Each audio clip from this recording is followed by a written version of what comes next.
The AC in the conference room hummed, a low electric vibration that felt like the only sound left in the world.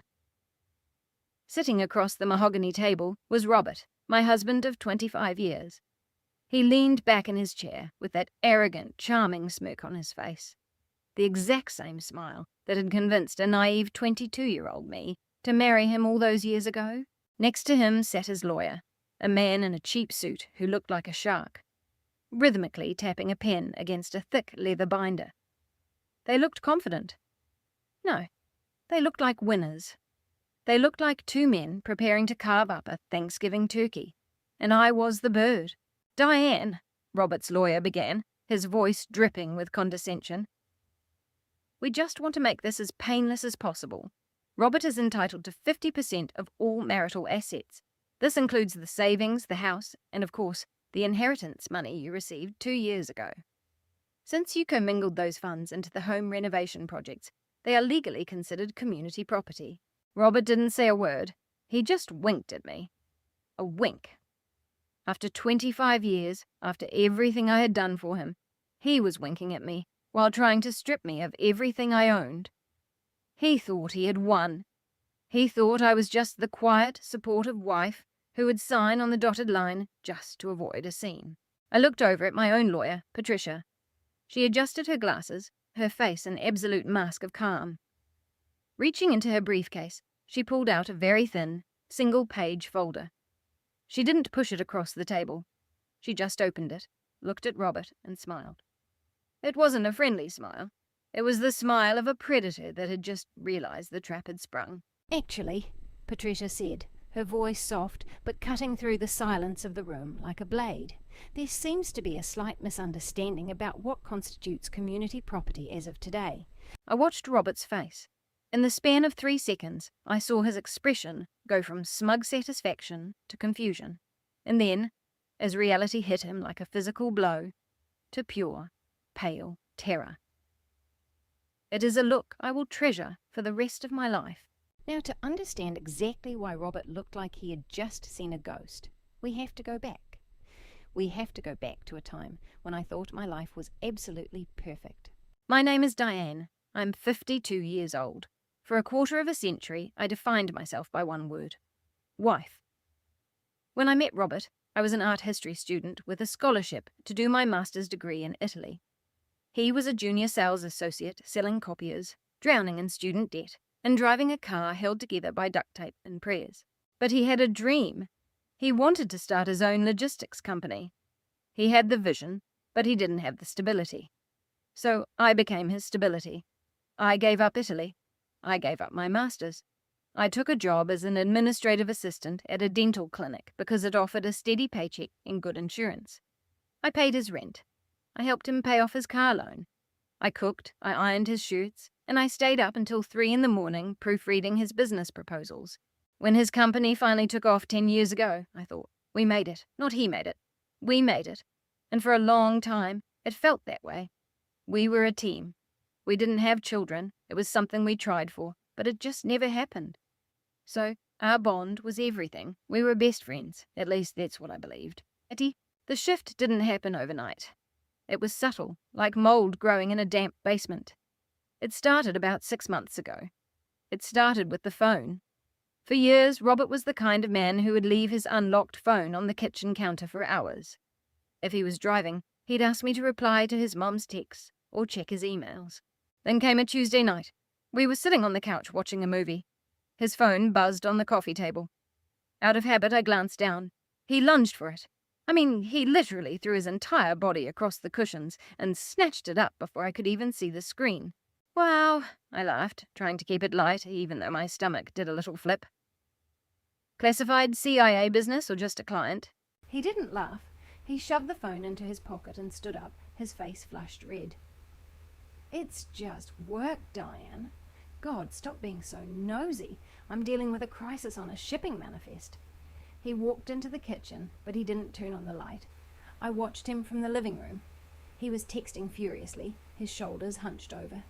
That was the first crack. The first time I felt a cold draft in our warm home. I didn't know it yet, but the storm was already brewing. After the couch incident, the atmosphere in our house shifted from cozy silence to suffocating tension. It wasn't just the phone, though that was the biggest warning sign. He changed his passcode. It used to be our anniversary, October 24th. Simple, sweet. But a week later, when my phone was charging and I tried to open his to check the weather, it locked me out. A 6-digit PIN. Now, when I asked him about it over breakfast, pouring his coffee exactly the way he liked it, he slammed his hand on the table. The mug rattled, spilling dark liquid onto the clean white tablecloth. "Privacy, Diane. Have you ever heard of it?" he snapped, his eyes bulging in a way that actually scared me. "My company is handling sensitive client data now. Regulatory compliance. I can't have you accidentally deleting $1 million contract while you're looking for cookie recipes." "I was just checking the weather, Robert," I said quietly, dabbing at the spilled coffee. "I didn't mean to upset you." "You're always suffocating me lately," he muttered, stabbing at his eggs with a fork. "You're just always there, hanging around. It's draining." That word hurt worse than any shout. Suffocating. I was the one who kept his life running. I managed the bills, the landscaping, the social calendar, his dry cleaning. If I was hanging around, it was only to catch the pieces he dropped. Then came the criticism. It started with small things. "Why are you wearing that sweater? It makes you look like a librarian. Or maybe you should dye your hair. The grey makes you look washed out." I had always embraced aging naturally. I took care of myself. I did yoga. I ate well. But suddenly, Robert looked at me like I was a piece of outdated furniture. One night, we were getting ready for a charity gala sponsored by his company. I put on a navy blue silk dress that I loved. It was elegant, fitted, but modest. I walked into the bedroom, expecting him to say what he used to say. "You look beautiful." He was adjusting his tie in the mirror. He caught my reflection and frowned. "You're wearing that?" I smoothed the silk over my hips, feeling my confidence wither. I thought it was appropriate. It's a black tie optional event. "It's frumpy, Diane," he sighed, turning to face me. "Look, tonight is important. I need you to look dynamic. Look at the other wives. Look at the women on TV. They put in an effort. You look like you gave up 10 years ago." I felt tears prick the corners of my eyes, but I blinked them back. I haven't given up, Robert. I'm 52. I'm not going to wear a sequined miniskirt. "Maybe that's the problem," he sneered. "You have no ambition. You're just content to coast." Coast? I had sacrificed my ambition so he could achieve his. I wanted to scream at him. I wanted to remind him of the nights I ate ramen noodles just so he could afford a decent suit for his meetings. But I didn't. I had been trained to be the peacemaker. I went to the closet, pulled out a dress he had bought me years ago, one I felt was too tight and too low-cut, and put it on. At the gala, he barely spoke to me. He spent the night working the room, laughing loudly, placing his hand on the backs of younger women, charming clients. I stood by the bar, holding a club soda, feeling completely invisible. I was just a prop, an accessory he was ashamed of, but legally required to bring. But the insults weren't the worst part. It was the gaslighting. If I mentioned him staying late at the office, he would tell me I was losing my mind. "I'm working myself to the bone for us, Diane, for our retirement. And you're sitting at home, inventing scenarios out of boredom." "I'm not bored," I'd argue. "I just miss you." "You don't miss me," he'd say, with a cruel laugh. "You miss attention. You're insecure because you know you're not as sharp as you used to be. Have you seen a doctor? Maybe it's hormonal. You're acting hysterical." Hysterical. That word. It made me question my own reality. Was I being paranoid? Was I turning into a nagging wife? I lay in bed that night, staring at his back, listening to him snore, wondering where my husband had gone and who this cruel stranger was.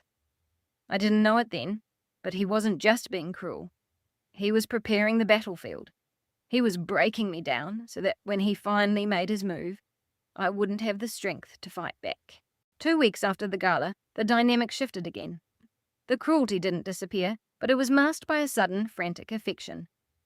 Robert came home on a Friday evening, carrying a bottle of expensive champagne and a glossy brochure. "I have a surprise," he announced, popping the cork with a loud bang. The foam spilled onto the counter, but he didn't care. He was in a manic state, his eyes wide with a look that seemed like excitement but felt more like desperation. He spread the brochure across the kitchen island. It was for a luxury development called Ocean's Edge, a massive villa overlooking the Pacific. Floor-to-ceiling glass, infinity pool, private deck. It was beautiful. It was also $5 million. Robert, I said, setting my glass down. This is stunning, but we can't afford this. The mortgage would be astronomical. That's the thing, he said loudly, grabbing my hands. His palms were damp. We can afford it. This is our future, Diane. Imagine waking up to the sound of the waves every day. This is the retirement we deserve. I want to make things up to you. I know I've been stressed. I know I've been difficult, but this is what I've been working toward. For a second, my heart swelled. Was that it? Was the stress just about money and trying to provide for us? Was he trying to apologize? But the down payment, I started. We have the cash, he interrupted, squeezing my hands tighter. Your inheritance. The air left the room. My parents had passed away 2 years ago, within months of each other. It was the darkest period of my life, and they had left me everything. Their house, their savings, their life insurance. It was a substantial sum, enough to ensure I would never have to worry about money again. I'd kept it in a separate account, mostly because I was too emotional to touch it. It felt like my parents' money, not mine. Robert had never pressed me on it before. He had always said, "That's your safety net, honey." "Robert, that money is in my name. It's separate property," I stammered. I know, he said, his voice dropping into a soothing, almost hypnotic cadence. But to get approved for a loan on a property this size, we need to show liquid assets in a joint account. We need to combine our strength. If you transfer the funds into our joint savings, the bank will see we have the reserves. We get the best interest rate. We lock in the deal, and we have the house. He pulled me into his chest, but his body felt rigid. Diane, look at me. Don't you trust me? I built a company from nothing over 25 years. I know finance. This is a smart investment. Unless you don't see a future for us. It was a trap, a verbal cage. If I said no, I was the bad wife who didn't trust her husband, the one ruining our dream retirement. If I said yes, my gut was screaming. No, it's a big step, I whispered against his chest. It is, he agreed, stepping back to look me in the eyes. But we need to move fast. There's another buyer interested. A cash buyer. We need to show proof of funds by next Friday. Can you go to the bank on Monday? Monday? That was only 2 days away. That is incredibly fast. Money loves speed, Diane, he said, quoting one of the business books he always read. Come on, do this for us. Let's start over. Just you, me, and the ocean. I looked at the brochure. It was beautiful. It represented everything I wanted. Peace, reconnection, a fresh start. Maybe he was right. Maybe I was being too suspicious, too guarded. Maybe keeping that money separate was what was creating the distance between us. Okay, I said slowly. I'll go look into the transfer requirements on Monday. That's my girl, he said, kissing me hard, almost bruising my lips before pouring more champagne. To us, and to the future. He played the perfect husband for the rest of the weekend. He mowed the lawn. He grilled steaks. He rubbed my feet while we watched TV. But every time I looked at him, I could see that frantic glint in his eye. And I noticed something else. He kept checking his watch. Not his phone, he was being careful with that, but his watch, as if he were counting down the minutes to something. And he brought up the joint account over and over again. Once the money is in the joint, we're golden. The joint account is the key. It made me uneasy. Why did it have to be a joint account? Why couldn't I just be a guarantor? I was no financial expert, but I wasn't stupid. I decided to do one thing before Monday. I needed to see exactly where he went when he said he was meeting with the real estate agent. On Monday morning, Robert left early. Big meeting with the developer, he said, adjusting his tie in the mirror. He looked sharp, even dapper, but there was a fine sheen of sweat on his forehead. You're heading to the bank today, right? Around 11? Yes, I lied. I have an appointment with the branch manager. Perfect. Text me the second it's done. I love you.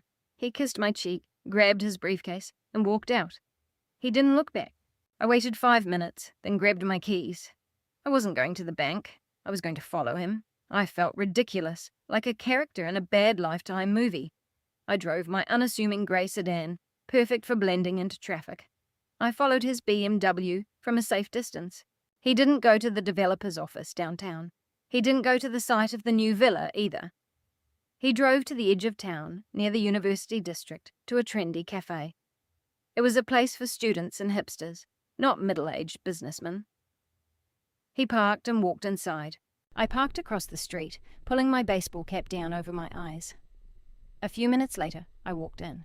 It was crowded and loud, the air thick with the smell of roasted coffee beans and burnt sugar. I scanned the room. There he was, sitting in a booth in the back corner. But he wasn't with the developer. He was alone, on his phone, gesturing wildly. I ordered a black coffee for appearance's sake and walked toward a high-backed booth right behind him. My heart was hammering against my ribs so hard I thought it might crack a bone. I sat down with my back to him, leaning back, straining to hear his voice over the hiss of the espresso machine. "I know, baby. I know." Robert's voice was low, but clear. "I'm handling it. She's going to the bank today." My blood ran cold. "Stop worrying, baby." His voice sounded annoyed now. "I told you the paperwork is drawn up. The second that money hits the joint account, it's a marital asset. The law says 50-50, but if I threaten to drag out the divorce, I can probably squeeze her for more." I clamped my hand over my mouth to stop a gasp from escaping. Tears flooded my eyes instantly, blurring the cafe into a smear of brown and orange. "No, I didn't buy this stupid house," Robert laughed. A cruel, ugly sound. "The brochure was just a prop. I printed it off the internet. God, you should have seen her face. She bought it hook, line, and sinker. She's so desperate for me to love her again. It's pathetic, really." I felt like I had been punched in the stomach. A physical wave of nausea. The room started to spin. A prop. It was all a prop. "Listen to me," he continued, his voice dropping to a sinister whisper. "As soon as the transfer clears, I'm filing the paperwork. Tomorrow morning, irreconcilable differences. I take the cash, clear the debt with the guys in Vegas, and then it's just you, me, and the baby." "The baby? Yeah, I promise I'll kick her out. She can keep the cat. We'll buy that condo in Miami you wanted. I need this money. Kayla, these bookies aren't playing around anymore. If I don't pay them by Wednesday, I'm done for. So just let me play the good husband for one more day." There was a pause, presumably while the person on the other end, Kayla, spoke. "I love you too, sexy. All right, I gotta go. She just texted me." The phone in my purse buzzed. I looked down. It was a text from Robert. "Thinking of you, babe. Hope the bank meeting goes well. Heart emoji." The heart emoji felt like a knife twisting in my chest. I sat frozen for what felt like an hour, though it was probably only minutes. He stood up. I slumped down in the booth, hiding my face behind the menu. I heard his footsteps pass me. I smelled his cologne, the expensive sandalwood I had bought him for Christmas. He walked out the door, whistling. Whistling. He was planning to destroy my life, steal my parents' legacy, leave me for a pregnant mistress, and he was whistling. I didn't move until I was sure he was gone. I walked to my car, my legs feeling like lead weights. I sat in the driver's seat, gripping the steering wheel until my knuckles turned white. The sadness was evaporating, burned away by a sudden heat rising from the pit of my stomach. It wasn't just anger, it was fury, pure molten fury. "Pathetic," I whispered to the empty car. I looked at myself in the rearview mirror. I saw the grey hair he hated. I saw the lines around my eyes. But I also saw the eyes of the woman who had carried him for 25 years. The woman who managed the ledgers, who saved the money, who built the very life he was trying to steal. He wanted to play games. He wanted to talk about finance and law. Fine. I started the car. I wasn't going to the bank to transfer his money. I was going to war. I didn't go home. I couldn't bear to walk into that house and look at the wedding photos on the mantel, the rug where we used to play Scrabble, the kitchen where he had laid out that fake brochure. Everything in that house was a lie. Now it was just a stage set for a play I didn't even know I was starring in. I drove west. I drove until the suburbs turned into coastal highways, until the smell of car exhaust was replaced by the scent of salt and ocean. I pulled into a deserted overlook facing the Pacific. The real ocean, not the fantasy Robert had tried to sell me. I turned off the engine and let the sound of the crashing waves fill the silence. And then I screamed. I screamed until my throat was raw. I screamed for the 22-year-old girl who gave up Italy. I screamed for the nights I spent alone while he worked late. I screamed for the child we never had and the one she was carrying. I cried until I couldn't breathe, gasping for air like a drowning woman. How could I have been so blind? The guys in Vegas, the gambling. It explained the business trips, the stress, the mysterious tension. He wasn't just leaving me. He was using me to pay off his addiction. He was going to dump my parents' life savings down the drain of poker chips and sports betting, leaving me penniless in my 50s. I looked at the water. It was chaotic, violent, and powerful. It didn't care about my broken heart. Strangely, that gave me a sense of peace. The world was still turning. I was still here. My phone buzzed again. Another text from Robert. "Are you done at the bank? Let me know so I can call the real estate agent." I stared at the screen. The urge to reply, to scream at him, to tell him I knew everything, was overwhelming. But I remembered what he said to Kayla. If I threatened to drag out the divorce, I can probably squeeze her for more. If I confronted him now, he would panic. He would become vicious. He might hide assets, or worse, he might become a physical threat. He was backed into a corner. Desperate men do horrific things. I had to be smarter than him. I had to play the pathetic, compliant wife for just a little longer. I wiped my face with a tissue. I checked my eyes in the mirror, red and swollen. I put my sunglasses on. "All right, Diane," I said out loud. My voice sounded different, deeper, steadier. "You want to play the good husband? I'll play the good wife. But you're not writing the ending to this story." "I am." I picked up my phone and typed a reply. My fingers didn't shake. "Bank is packed. Manager is tied up in a meeting. Might take a couple of hours. Don't worry, I'm on it." I hit send. Then I dialed the only person I knew who would answer on the first ring. "Patricia," I said when she picked up. "Diane, you sound terrible. What's wrong?" Patricia had been my roommate in college. She was the one who told me not to give up Italy for Robert. She was now the toughest divorce attorney in the state. She had been divorced 3 times herself and kept her assets every single time. "You were right," I said, my voice cold and flat, "about everything. Robert is planning to leave me. He has a mistress. He has gambling debts. And he's trying to trick me into transferring my inheritance into a joint account before he files for divorce." There was a long silence on the line, then the sound of a chair scraping back. "Where are you?" "I'm by the ocean." "Don't go home," Patricia commanded. "Don't talk to him. Don't sign anything. Come to my office right now. Use the back entrance. I have to go home eventually, Pat. He thinks I'm at the bank." "We'll construct a narrative," Patricia said. "But right now, we need to protect the assets. If he wants a divorce, we'll give him one. But he's not leaving with a golden parachute. He's leaving naked." I hung up and started the car. As I pulled back onto the highway, a strange feeling washed over me. The sadness was still there, a heavy rock in my chest. But alongside it was something else. Adrenaline. Clarity.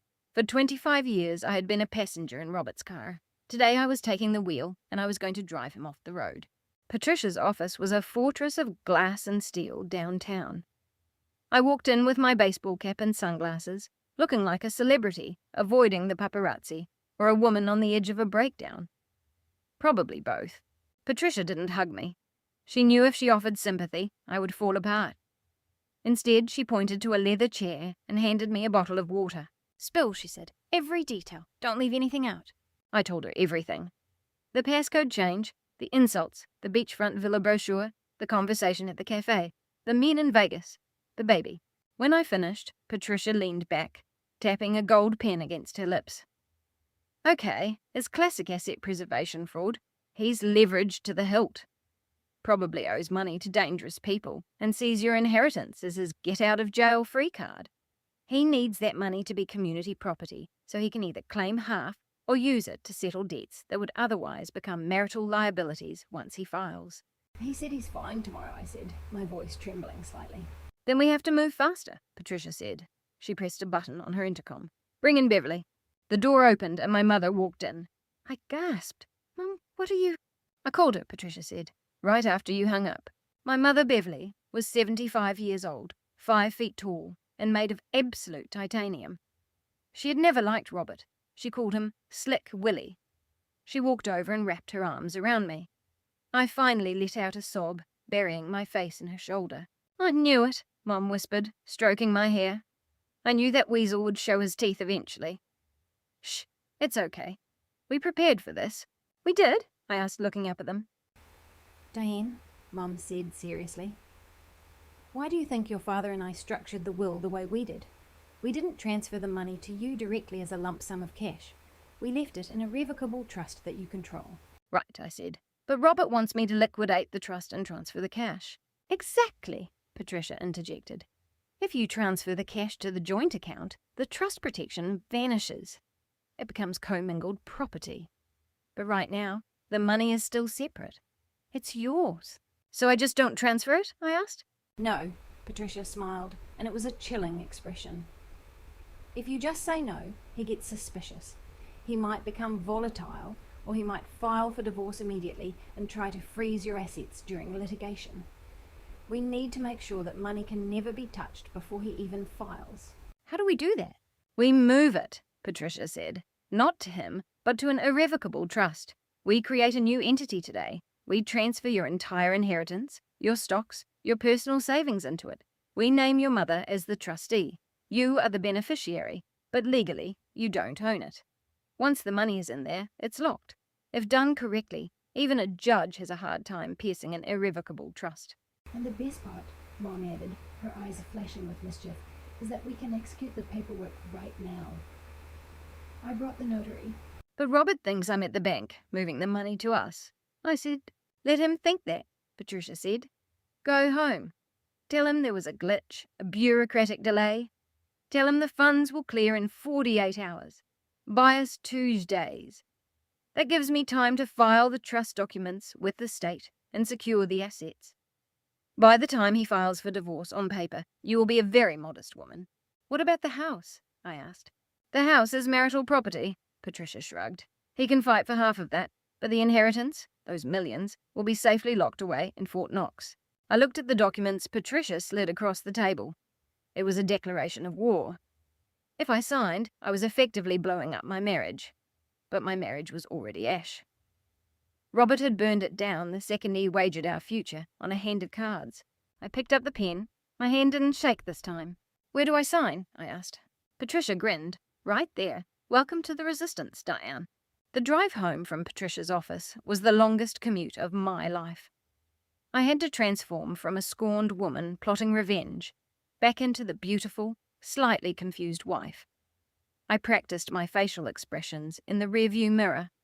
Concern, apology, affection. It made me sick to my stomach. When I pulled into the driveway, Robert's car was already there. He was standing on the porch, pacing back and forth. He looked like a coiled spring. I took a deep breath, plastered a nervous smile on my face, and stepped out of the car. Well, he almost shouted, running down the steps. Is it done? Is it completed? I bit my lip, playing up the hesitation. Robert, honey, don't be mad. His face fell. The colour drained from his skin, leaving him looking grey and clammy. What? What happened? Did you change your mind? His voice jumped an octave, bordering on panic. No, of course not, I placated, reaching out to take his hands. They were soaking wet with sweat. I went to the bank. I signed all the transfer applications, but the manager, Mr. Henderson, said because the amount is so large, over $2 million, Robert, it triggered a federal review. The Patriot Act or something? He said it takes 48 hours to complete the compliance check before the funds can hit our joint account. I held my breath. This was the lie Patricia and I had crafted. It sounded official enough to be true, but vague enough to be confusing. Robert stared at me, his eyes darting back and forth, looking for a tell. Compliance? It's a domestic transfer. I know, I said, widening my eyes. I argued with him. I told him we needed the money for the house, but he said his hands were tied. He said, surely your husband understands banking regulations. I threw his own arrogance back at him. I knew he wouldn't dare admit he didn't understand the regulations because it would make him look weak. He ran a hand through his hair, cursing under his breath. Damn it. 2 days. You're sure? He said. Thursday morning at the latest, I promised. Is that okay? Will we lose the house? Robert looked at me. I could see his brain working a mile a minute. He was calculating. Could he stall the bookies for 2 days? Could he keep Kayla happy? I can make some calls, he said, his voice tight. I can probably buy us some time. But it has to be Thursday, Diane. No more excuses. I promise, I said. I want that beach house as much as you do. He let out a long breath and pulled me into a hug. I squeezed my eyes shut.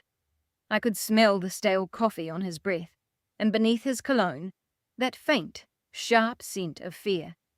He was terrified. Good. You're a good wife, Diane, he whispered. I don't say it enough.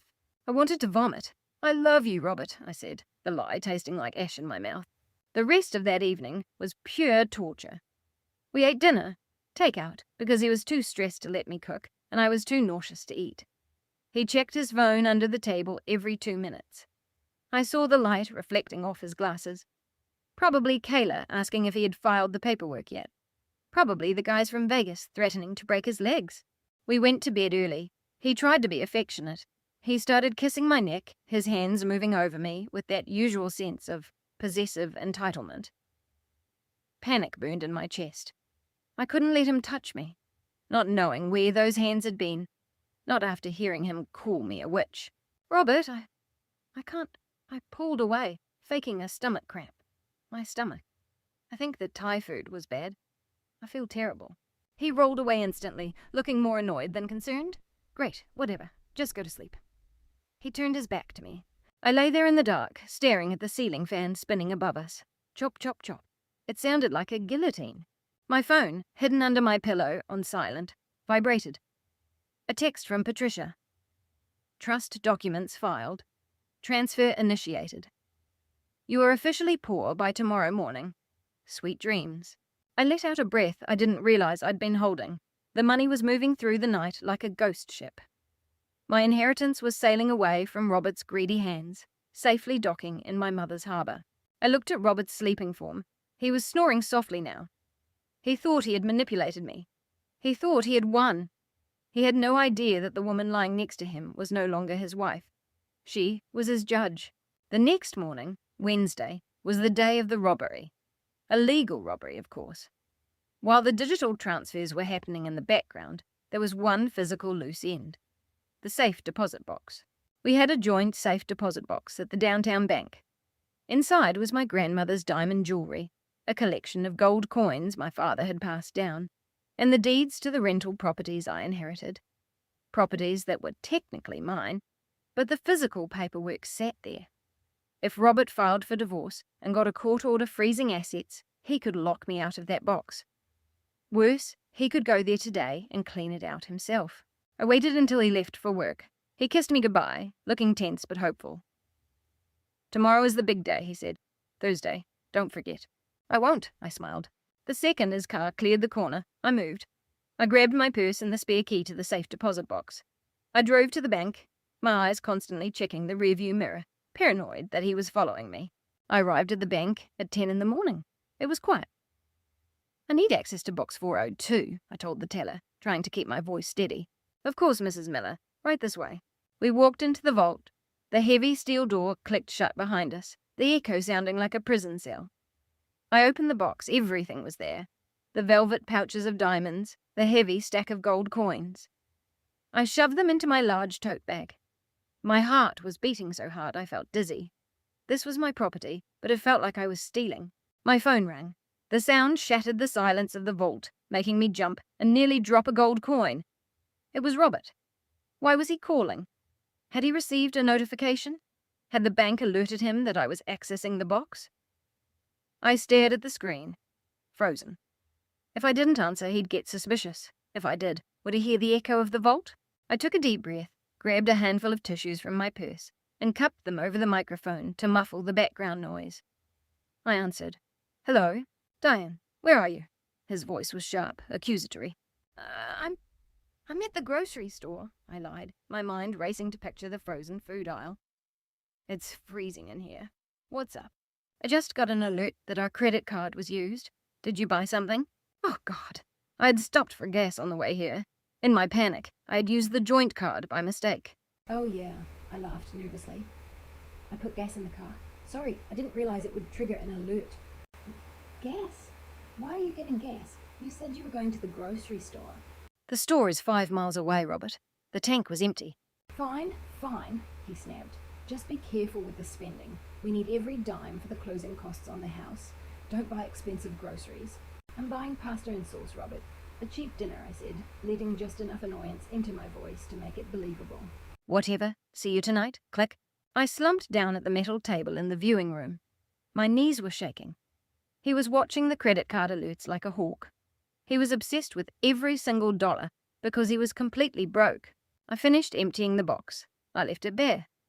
A dust bunny would be the only thing Robert found inside. I walked out of the bank, the heavy bag dragging down my shoulder. I went straight to my car and locked the doors. I drove to my mother's house and unloaded the treasure into her personal safe. Done, I told her, pouring myself a glass of iced tea in her kitchen. The box is empty. Patricia texted saying the wire for the trust is confirmed. The accounts are drained. Mom looked at me with pride. Good. Now what about the joint checking account? I left $2,000 in it, I said.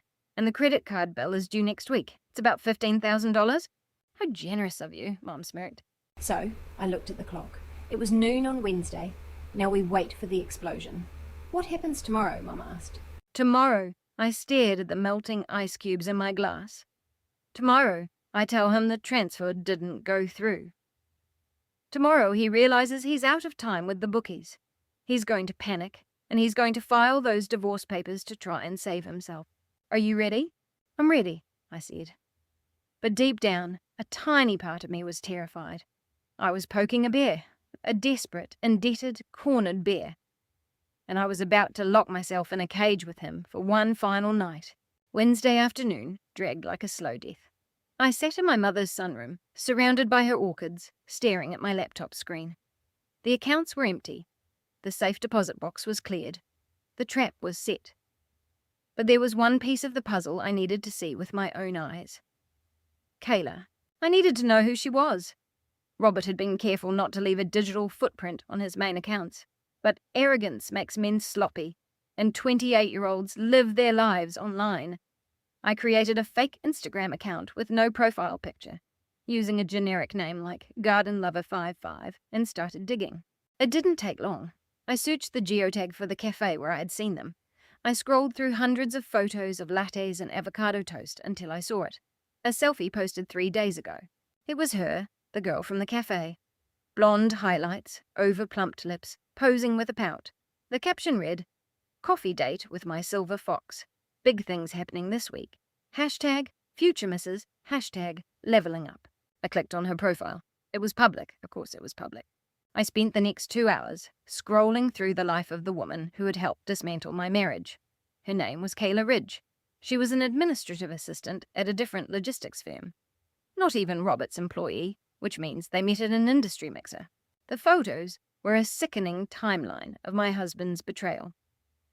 There was a photo of a Cartier bracelet on her wrist, posted the exact week Robert told me business was tight and we needed to cut back on groceries.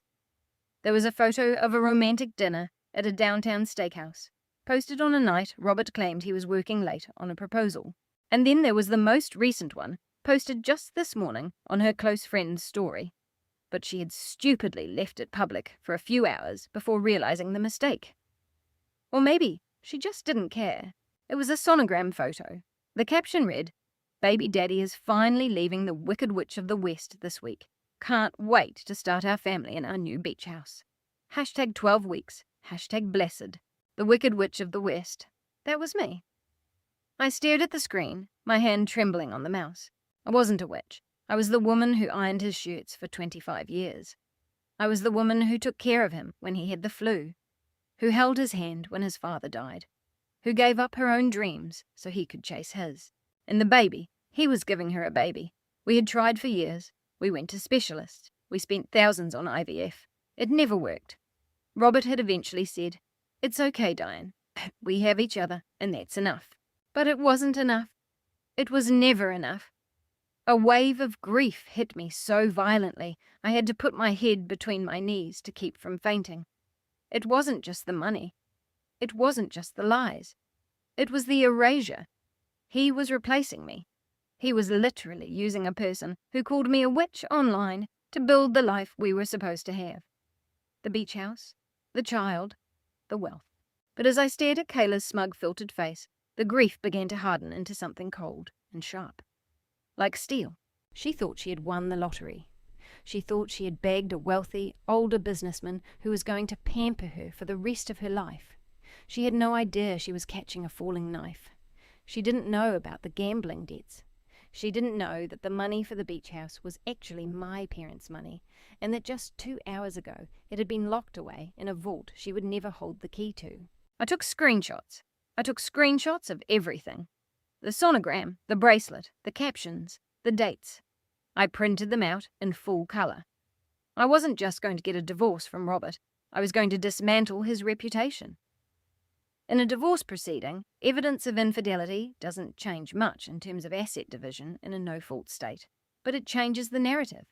It gives leverage. More importantly, it was ammunition for when his family inevitably tried to paint me as the villain. "You poor stupid girl," I whispered to the screen. I closed the laptop. My mother walked in with a plate of sandwiches. "You look like you've seen a ghost," she said. No, I stood up, smoothing down my skirt. I just saw the future, and it's going to be very entertaining to watch it crash and burn. I checked my phone. A text from Robert. "Can't wait for tomorrow. Love you." I didn't reply. I just got in my car and drove back to our house. It was Wednesday night. The last night I would ever sleep under the same roof as that monster. I was going to make sure it was a night he would never forget. The air in the house that Wednesday evening was heavy, almost suffocating. Robert came home early, whistling that same tune, carrying a cheap bouquet of supermarket flowers. He was in that manic state again. Too much energy, too many smiles. It was the behavior of a man walking a tightrope over a pit of vipers. "Tomorrow is the big day," he announced, shoving the flowers into a vase without even trimming the stems. I called the real estate agent. We're closing on the beach house on Friday. I told him the wire would be in our account tomorrow morning. I was standing by the kitchen island, chopping vegetables. I kept the knife in my hand. It gave me a sense of security. "Robert," I said, keeping my voice low and steady, "we need to talk." He stopped mid-stride. The smile didn't leave his face, but it didn't reach his eyes anymore. Talk? About what? Can't it wait until after the transfer clears? I wanted to celebrate tonight. "It's about the transfer," I said. He froze. "What about it?" "I got a call from Mr. Henderson at the bank about an hour ago," I lied. I turned to face him, leaning my hips against the counter. "There's a problem." "What kind of problem?" His voice dropped. It wasn't loud yet, but it was dangerous. "The Patriot Act compliance check," I said, drawing the net tighter. Because the trust was established by my parents years ago, and because of the size of the amount, they flagged it for a secondary review. They said it could take another 10 days to clear. 10 days? He didn't scream it. He whispered it, but it was the most horrific sound I had ever heard. "I tried to argue with them," I continued, letting my voice shake just the right amount. "I told them we needed the money for the house, but they said their hands are tied. I'm so sorry, Robert. We might lose the villa." I watched him. I watched the blood leave his face entirely, leaving a sickly, sallow colour behind.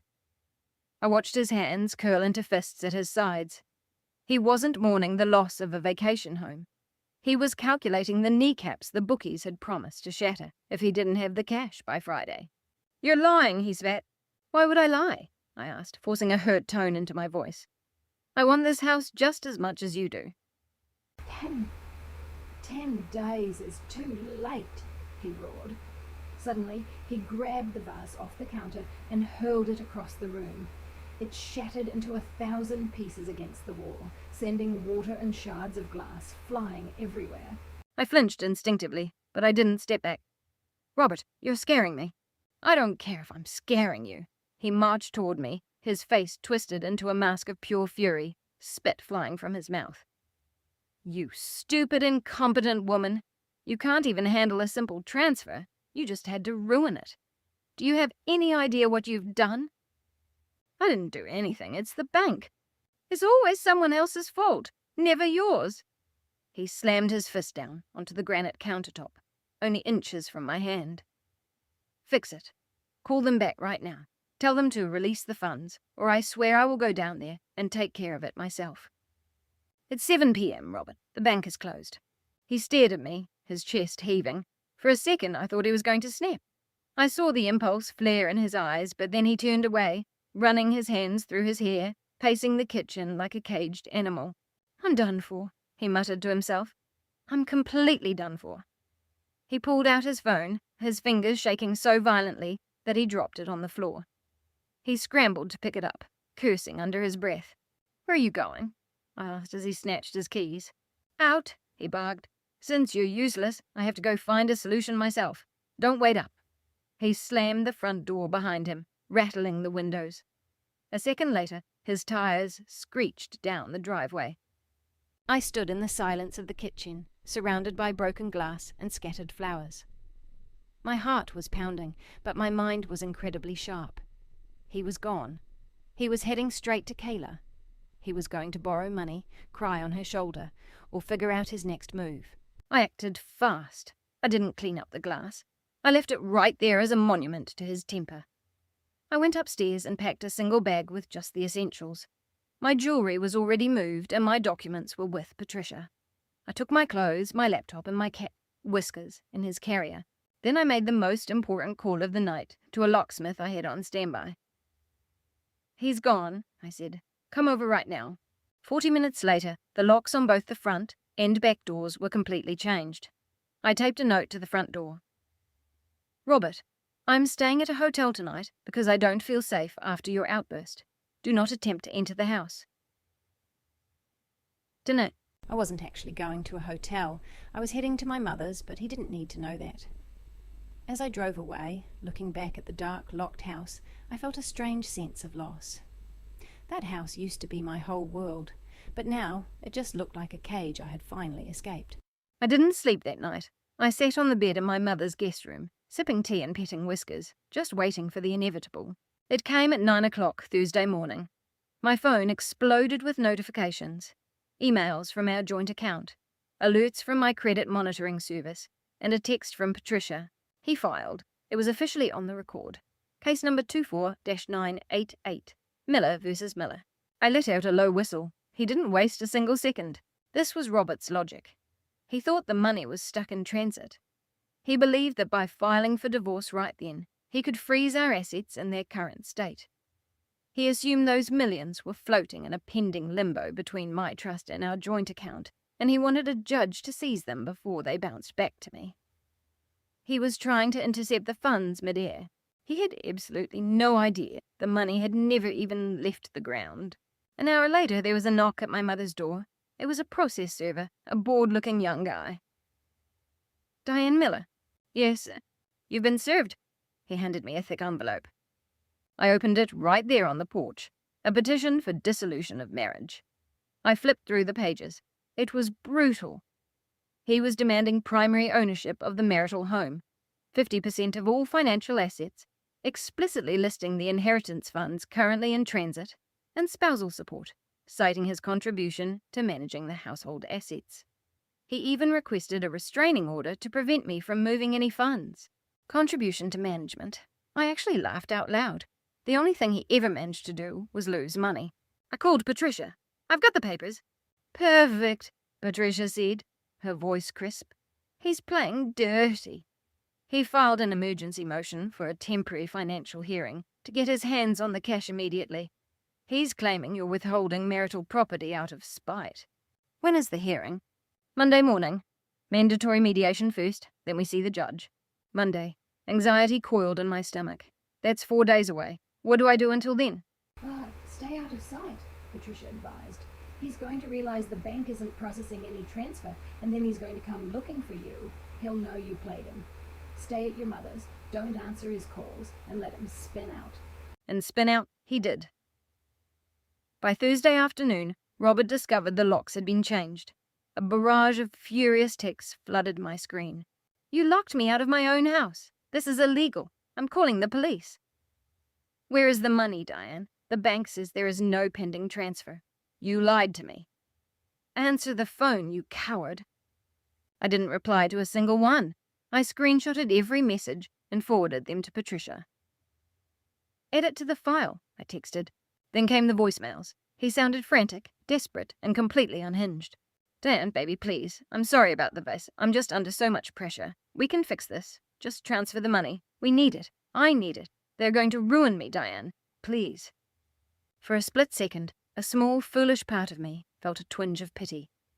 He was in deep trouble, but then I remembered the screenshot of the sonogram on my laptop with the caption, "Baby Daddy is finally leaving the Wicked Witch of the West." He made his bed. Now he could lie in it. I spent the weekend preparing. My mother, usually a sweet lady who spent her time baking cookies, transformed into a military general. She helped me organize every single receipt, bank statement, and scrap of paper, proving my inheritance had remained completely separate for 2 years, right up until the moment I moved it into her trust. "You look tired," Mom said Sunday night, handing me a face mask. "Put this on. You need to look radiant in court tomorrow. The best revenge is looking like you got a full 8 hours of sleep while he looks like a total train wreck." I put the mask on and looked in the mirror. The scared woman who had driven to the ocean on Monday was completely gone. In her place was someone colder, sharper, and much stronger. Robert thought he was checkmating a pawn. He had no idea he was sitting across from a queen. Monday morning was bright and cold, the kind of day that felt like a completely blank slate. I woke up at 6 a.m., feeling entirely prepared. After a long shower, I blew out my hair until it shone, then unzipped the garment bag Patricia had sent over. Inside was a sharp, tailored white pantsuit we had picked out online. It wasn't the beige, frumpy knitwear Robert always preferred. This suit was powerful, clean, and completely unapologetic. It fit like armor. I finished my look with a bold crimson lipstick. Robert hated red lipstick. He always said it made me look cheap. I looked in the mirror. I didn't look cheap at all. I looked dangerous. "Wow," Mom said when I walked into the kitchen. "He won't even recognize you." "That's the point," I said, grabbing my coffee. We met Patricia at the courthouse. Mediation was being held in a conference room in the annex before we had to see the judge. As we walked down the hallway, my heels clicking sharply against the marble floor, I spotted them. Robert was sitting on a bench outside the room, looking absolutely terrible. His suit was wrinkled, his hair was messy, and the dark circles under his eyes looked like bruises. His leg bounced nervously. Sitting next to him was his attorney, a man named Mr. Sterling, who looked like the textbook definition of a sleazy divorce lawyer. Slicked back hair, an expensive watch, and a fake smile. But what made me stop in my tracks was the person sitting on Robert's other side. Kayla. She actually showed up. She obviously wouldn't be allowed into the mediation room, but she was there for moral support, or perhaps to mark her territory. She wore a tight floral dress that showed off a tiny bump, holding Robert's hand and whispering in his ear. The sheer audacity of bringing his pregnant mistress to a divorce mediation was mind-blowing. Patricia caught my arm. "Don't react," she whispered. "She wants a reaction. Give her absolutely nothing." I took a deep breath, gathered every ounce of dignity I possessed, and walked straight past them. Robert looked up, his jaw literally dropping. He stared at the white suit, the red lips, and my head held high. For a second he looked completely confused, as if he wasn't sure who I was. "Donanne," he croaked. I didn't look at him, and I didn't look at Kayla, though I could feel her eyes burning holes into me, trying to figure out why the woman she called a witch looked like a CEO. I stopped at the door, turned to Patricia, and said loudly enough for them to hear, "Shall we go in? My afternoon is completely packed." We stepped inside, and the door clicked shut behind us, cutting off the view of Robert and his companion. "All right," Patricia said, dropping her briefcase onto the table. "That was perfect. He's already rattled. Now let's finish this." We took our seats. A few minutes later, Robert and Mr. Sterling walked in. Robert avoided my gaze entirely, slumping into his chair, while Mr. Sterling tried to exude confidence. "Let's make this quick," Sterling said, opening a thick binder. "My client has filed for divorce on the grounds of irreconcilable differences. We are requesting an equitable division of assets. We are aware that Mrs. Miller attempted to hide funds last week, and we will be asking the court for sanctions regarding that behavior." Hiding funds? I almost laughed. "Furthermore," Sterling continued, "my client requires an immediate disbursement of $500,000 from the marital estate to satisfy pressing liabilities." "Liabilities," Patricia corrected. "Gambling debts." "Debts," Sterling emphasized. "Regardless of their nature, they were incurred during the marriage. They are marital liabilities, just as the assets are marital assets." I looked at Robert. He was sweating profusely, dabbing his forehead with a handkerchief, looking like a man waiting for the trapdoor to open. Is that all? Patricia asked calmly. But we want the house, Sterling added, and 50% of the inheritance trust. Okay, Patricia said. She didn't argue or object. She simply reached into her bag and pulled out that thin, single-page folder. The room fell completely silent. Mr. Sterling, Patricia began, her voice sweet as honey. Before we discuss how to divide the cake, I think you should know there is no cake.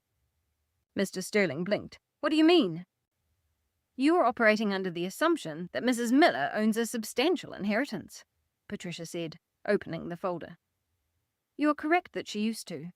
However, you seem to have missed a crucial filing submitted to the Secretary of State last Wednesday. Patricia slid a document across the table. It was a notarized, stamped, and certified copy of the Beverly J. Anderson Irrevocable Trust. What is this?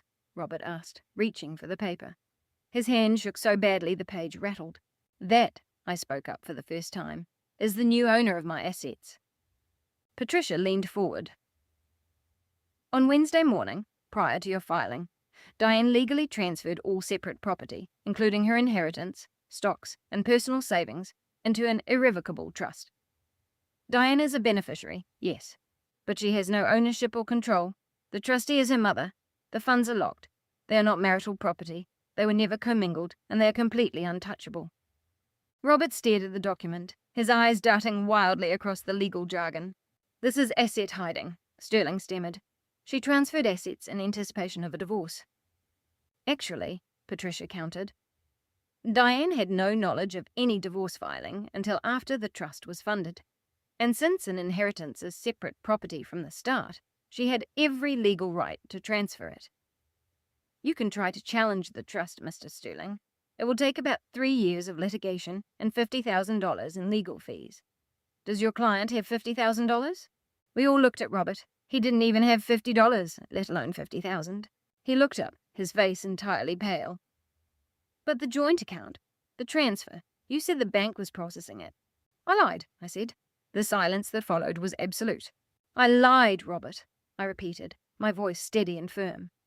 Just like you lied about your business trips, just like you lied about the gambling, just like you lied about Kayla. He flinched at her name. I know everything. I know about the bookies in Vegas. I know about the sonogram. I know you called me an old witch in that cafe. Did you really think I was that stupid?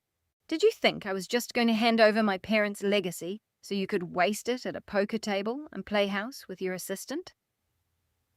Pious, Tony. Robert looked like he was having a physical medical emergency.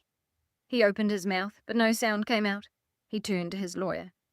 Do something, he gasped. Fix this. Sterling flipped through the trust documents, his expression turning grim. He closed the folder. He understood the law. An irrevocable trust funded with separate property before a divorce filing was an iron fortress. Robert, Sterling said quietly, if this is legitimate, we are in a very difficult position. A difficult position? Patricia laughed. You're facing a total disaster, because here is the current state of the actual marital assets. She slid a second piece of paper over, a bank statement. Joint checking account, $2,000, Patricia read. Marital debt, $15,000 on the credit card. And here, Mr. Sterling, is a list of your client's personal gambling debts, which we have documentation to support. $140,000. Robert buried his face in his hands. So, Patricia concluded, we are happy to divide the marital assets. You take $1,000 from the checking account, and you take half the credit card debt. Diane keeps her trust, and she keeps the house, as she has paid the mortgage with separate funds for the past 2 years, which we can prove. If you want to fight this, we will countersue for marital waste, and we will subpoena Ms. Ridge to testify about her knowledge of the plan to defraud Diane. I know, Robert whispered. No, leave Kayla out of this. Then sign, I said, pushing the settlement agreement toward him. Sign the house over to me and walk away. You keep your debts, I keep my life. That's the deal. Robert looked at the paper, then up at me, his eyes red and filling with tears of pure desperation. Diane, he choked out. I can't. The people in Vegas, if I don't pay them, I'm finished. Please. You have millions. Help me. Just this once. For the sake of our past. For the sake of 25 years. I looked at the man I had loved for half my life, and I felt absolutely nothing. No hatred, no love, just total indifference. You should have thought about that before you wagered our marriage on a pair of jacks, I said. Robert collapsed into his chair, looking small, defeated, and completely broken. He picked up the pen, his hand shaking so violently his signature was barely legible. He signed away the house. He signed away his claim to my money, and he signed his financial downfall. "We're done here," Patricia said, snapping her folder shut. We stood up, and without saying goodbye, I walked out of the conference room. The click of my heels sounded like a victory march. The second we stepped into the hallway, reality caught up with Robert. Kayla was still sitting on the bench, scrolling through her phone. When she saw us, she stood up, smiling in anticipation of a massive payout. Then Robert stumbled out behind us, looking like a survivor of a natural disaster. "Well, babe," Kayla asked, her smile faltering. "Did you get it? Can we book the movers?" Robert didn't answer. He just leaned against the wall, sliding down until he was sitting on the floor with his head in his hands. Mr. Sterling walked out, shoving his documents into his briefcase with an annoyed expression, stopping right in front of Robert. "I'm withdrawing as your counsel, Robert," Sterling announced loudly enough for everyone to hear. "My retainer doesn't cover handling a fraudulent transfer case or a bankruptcy filing, and since you clearly have no means to pay my future hourly rate, you're on your own. Good luck." Sterling turned and walked away without looking back. Kayla looked from Sterling to Robert and then to me as the realization began to set in. "Robert," she said, her voice rising, "what happened? What did he mean by no means to pay?" I stopped and turned to look at her. "He means he's broke, Kayla," I said calmly. "That money you thought he had? It's mine, and it's gone. He has nothing. No beach house, no millions. Just about $140,000 in gambling debt." Kayla's face turned completely pale. She looked down at Robert. "Is that true? Tell me she's lying." Robert looked up, tears streaming down his face. "Kayla, honey, we can work it out. We can rent an apartment. I can take out a loan." "A loan?" Kayla shrieked, drawing stares from people down the hall. "You told me you were rich. You told me you were buying the villa in cash. You told me you were leaving her with nothing." "I tried," Robert sobbed. "It didn't work." She locked it away. Kayla looked at him with absolute disgust, the look of a parasite realizing its host was completely depleted. "You loser," she spat. "You lying, pathetic loser."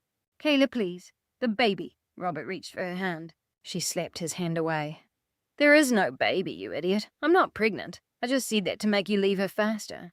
Robert froze. I froze. Even Patricia looked stunned. "What?" Robert whispered. "I faked the sonogram," Kayla sneered, adjusting her purse. "I bought the photo online for $20. You think I'm having a kid with an old guy who's deep in debt? I was just trying to secure the bag, but since the bag is empty, I'm out." She turned and began walking away. Kayla, wait!" Robert tried to scramble up, but he tripped over his own feet and fell back down. She didn't look back once. She walked straight to the elevator, pressed the button, and vanished from his life just as quickly as she had entered it. I looked down at my ex-husband sobbing on the courthouse floor. He had lost his wife, his wealth, and the fantasy he had destroyed everything to pursue.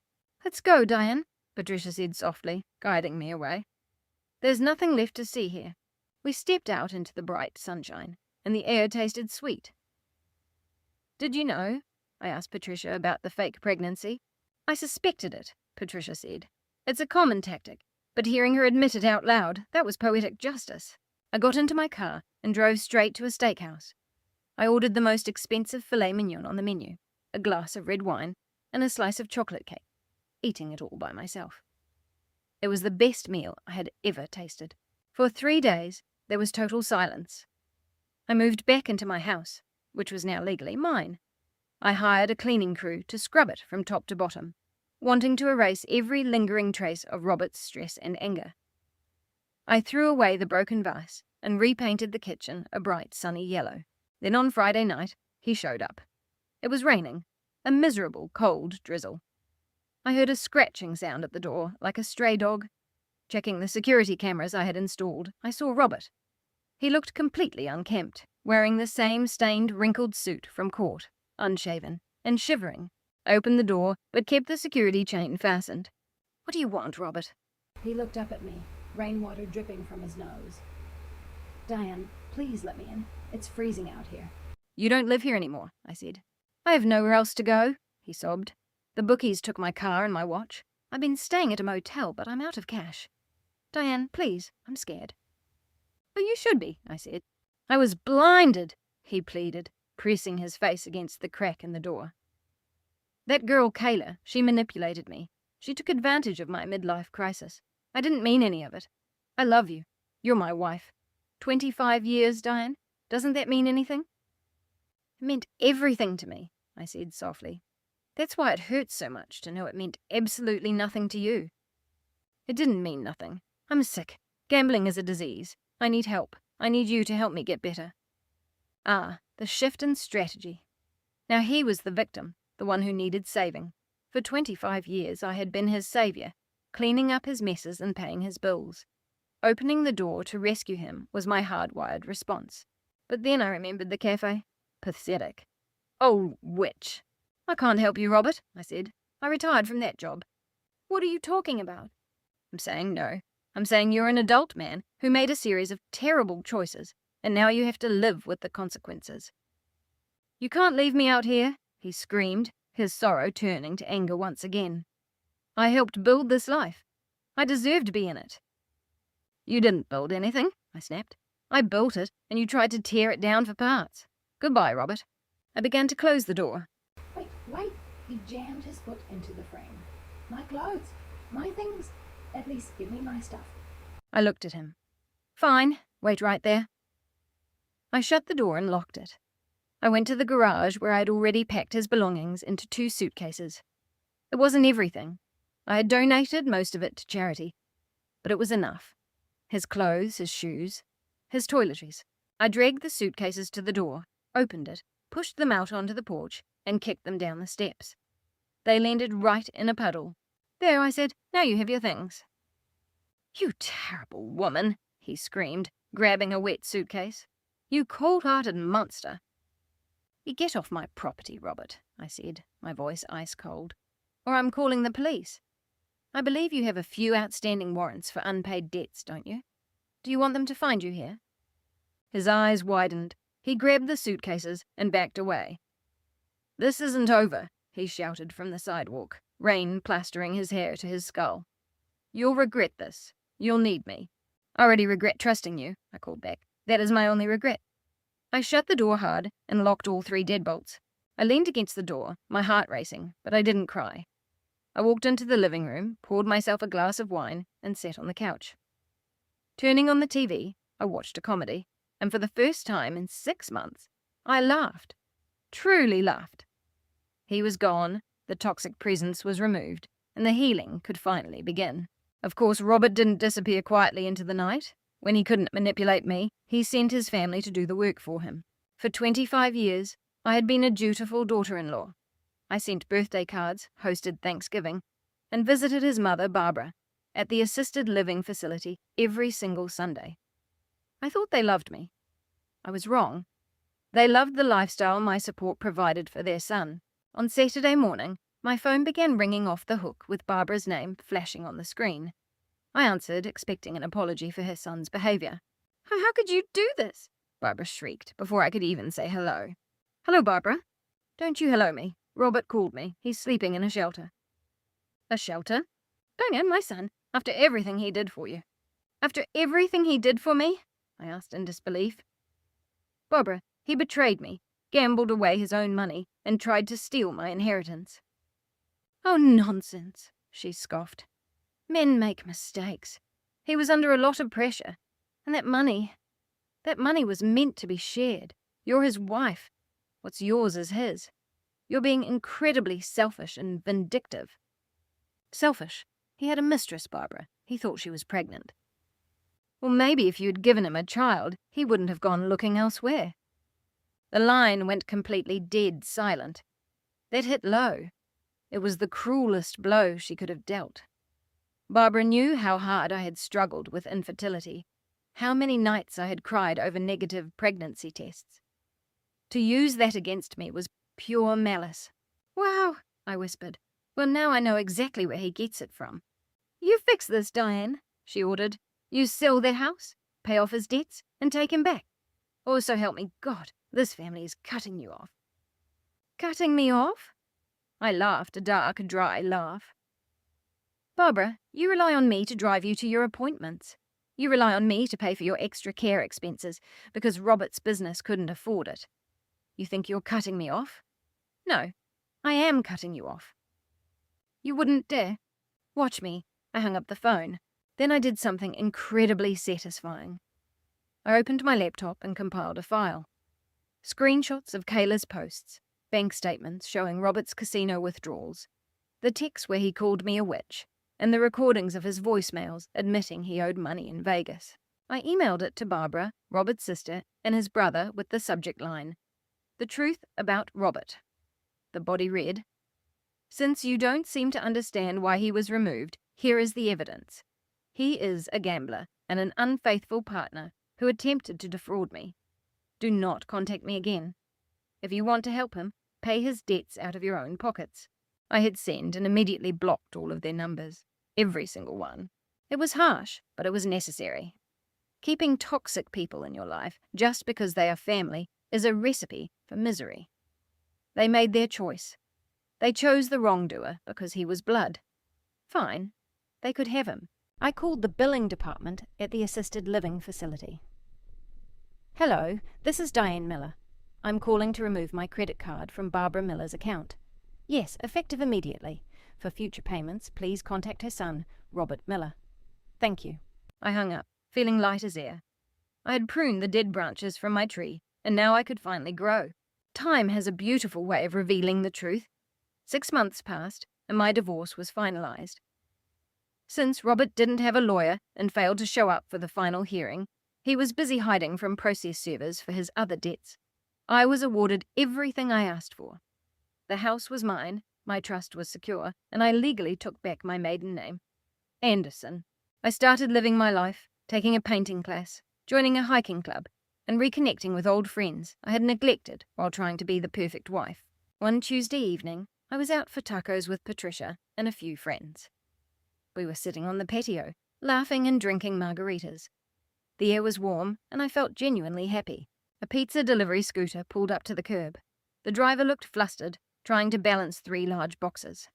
He took off his helmet to wipe the sweat from his forehead. It was Robert. The table went silent as Patricia noticed him too. He looked 20 years older, his hair grey and thinning. He had lost weight, looking gaunt, and hollowed out in a poorly fitted uniform. The arrogance was completely gone, replaced by a permanently exhausted, fearful expression. He walked over to the table next to ours. "Here's your order," he muttered, his voice raspy. As he turned to leave, his eyes met mine. Time stood still. He stood there, holding his helmet, staring at me. I was wearing my red lipstick, radiant and surrounded by friends. He looked over at my new convertible parked nearby, my divorce present to myself, and then down at his scooter. "Diane," he whispered. He looked like he wanted to say something. Maybe apologize. Maybe ask for a slice of pizza. Or maybe beg for money. I didn't look away. I didn't smile. And I didn't frown. I just looked at him with absolute neutrality. He was a stranger. A delivery guy. "You're blocking the walkway," I said simply. He flinched as if I had slapped him, swallowed hard, nodded, and put his helmet back on. He walked back to his scooter, started the engine, and drove off into the night. "Wow," Patricia said, taking a sip of her margarita. "That was intense." "No," I said, picking up a taco. "That was closure." I later heard from a mutual acquaintance that Robert was living in a basement apartment with 3 other men. He was working 2 jobs to pay back the people he owed, but he would be in debt for the rest of his life. Once his money ran out, his family stopped talking to him too. He was entirely alone. I didn't rejoice in his misery, I'm not malicious, but I felt a deep sense of fairness. The universe had balanced the scales. He tried to steal my life, and in the process, he lost his own. I'm sitting on the deck of my beautiful mortgage-free home right now, watching the sun set over the garden. Whiskers is asleep on my lap. It's been a year since everything fell apart. Life is different now. Quieter, but a peaceful quiet. not a lonely one. I finally booked that trip to Italy, leaving next month. I'm going to Florence to take the art history course I gave up 25 years ago. I'm 53, and I'll be the oldest student in the class. But I don't care. I can't wait. I've started a small consulting business, helping women going through difficult divorces. Not legal advice, that's Patricia's department, but emotional and logistical support. I help them organize their finances, secure their passcodes, and find their courage again. I call it the Red Lip Club. Every time I see a woman walk in looking terrified, feeling old and useless because her partner left her for a newer model, I see myself. And I tell them my story. I tell them about the vase, the fake sonogram, and the pizza delivery man. I tell them, you are not a victim. You are a survivor in training. Looking back, I realize Robert didn't break me. He woke me up. I'd been sleepwalking through my own life, playing a supporting character in his movie. Now, I'm the director. I've learned that trust is precious, but financial independence is non-negotiable. To anyone listening to this, love your partner, but keep a separate bank account. Keep your name on the deed. And never let anyone convince you that your prime is behind you. My prime is just beginning. The sun has dipped below the horizon, leaving a brilliant streak of purple and gold in the sky. It reminds me of the bruises my soul once felt, and how they turned into something beautiful. I finish my tea and pet my cat. I am on my own, but I am not lonely. I am free. As for Robert, I don't think about him much anymore. He was just a character in a chapter I've finished reading. I've turned the page, and the rest of this book is entirely mine to write.